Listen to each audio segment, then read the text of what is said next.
Olá, Pedro Campos, muito bom dia a todos. Eu trago aqui como destaque mais um episódio que mostra como as denúncias, como proliferam denúncias de falta de isenção de ministros do Supremo Tribunal Federal.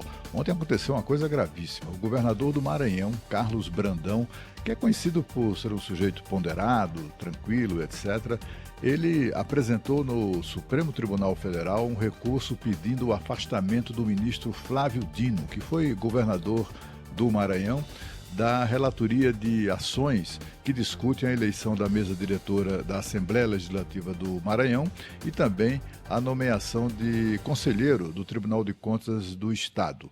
Bom, o fato é que o governador alega que Flávio Dino mantém uma relação de amizade e vínculo político com partes e advogados envolvidos nesses processos e que comprometeria, portanto, esse vínculo comprometeria a sua imparcialidade.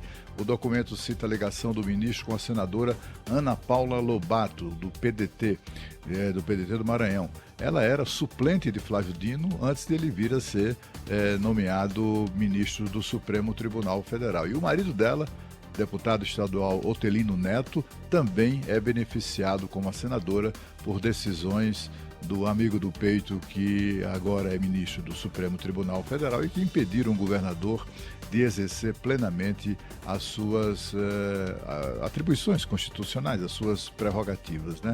Quando era governador, curiosamente, Flávio Dino nomeou conselheiro do Tribunal de Contas com base na mesma lei que agora ele desqualifica, anula ou simplesmente utiliza para dizer que não vale, etc. e tal. Bom, o fato é que na véspera o ministro Flávio Dino, no meio dessa guerra política, numa demonstração de que ele pode até ter saído da política do Maranhão, mas a política do Maranhão não saiu dele, é que um deputado federal do Estado, Hildo Rocha, fez um discurso bastante contundente denunciando o ministro por abuso de poder e também por desvio de poder.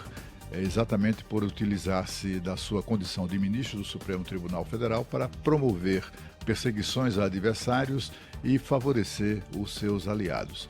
Olha, essa ação de ontem do governador do Maranhão, Carlos Brandão, pedindo o afastamento de Flávio Dino desses casos, acontece no mesmo dia em que parlamentares de oposição distribuíram a 80 embaixadas no Brasil, de países sediados em Brasília, denúncias contundentes contra o ministro Alexandre de Moraes e denunciando também a falta de isenção de ministros do Supremo Tribunal Federal, no caso específico do julgamento de Jair Bolsonaro e seus aliados, descrito agora há pouco pelo nosso Pedro Campos.